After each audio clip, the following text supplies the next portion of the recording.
আল্লাহ রাব্বুল আলামিন আপনার মাল, আপনার সম্পদ, আপনার সন্তান, আপনার নাফস, আপনার ক্ষেত খামার, ফসল ফলাদি এগুলোর পরীক্ষা নেবেন ক্ষতি দিয়ে, ধ্বংস দিয়ে। আল্লাহ রাব্বুল আলামিন বলছেন সূরা বাকারা 155, 56, 57 নম্বর আয়াত যে ওয়ালানাবলুয়ান্নাকুম বিশাইইন মিনাল খাউফি ওয়াল জুই ওয়া নাকসিম মিনাল আমওয়ালি ওয়াল আনফুসি ওয়াস সামারাত ওয়া বাশশিরিস সাবিরিন।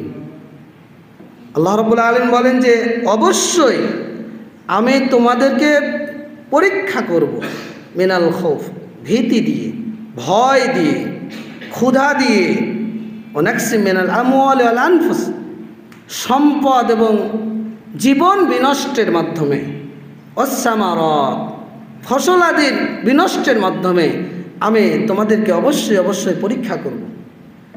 আপনি 1 কোটি টাকার মালিক, হঠাৎ রাতারাতি আপনার শেষ। আমাদের দেশে ঘটেছে না ঘটেনি?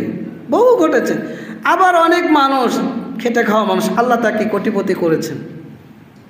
আবার রাতারাতি কোনো কোটিপতিকে আল্লাহ শেষ করে দিয়েছেন।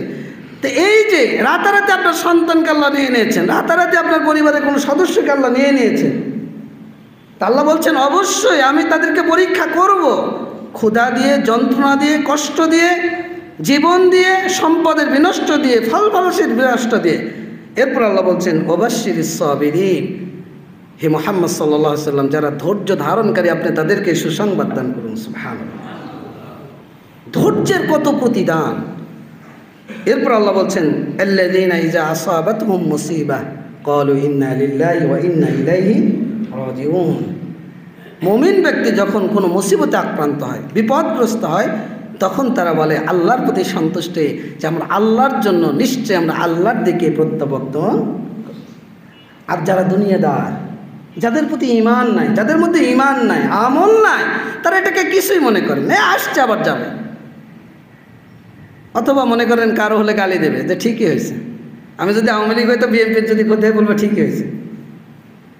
এটা আমাদের কালচার, কিন্তু আমি জানি না আপনি বিপদগ্রস্ত হয়েছেন কেন, এটা আমি জানি না। অতএব যে বিষয়ে আমি জানি না সে বিষয়ে আমার মন্তব্য করা উচিত নয়। কেন আল্লাহ আপনাকে পরীক্ষায় ফেলবেন বা ফেলেছেন এটা আমার জানা নেই, জানে কে? এই জন্য কোনো মুমিন, কোনো ভাই, কোনো মুসলিম বিপদগ্রস্ত হলে তার জন্য ক্ষমা চাইতে হয়, তার জন্য দোয়া করতে হয়। কেন ওই বিপদটা আপনারও হতে পারে, ফেরেশতারা আপনার জন্য দোয়া করবে। কালচার পরিবর্তন করতে হবে আমাদের।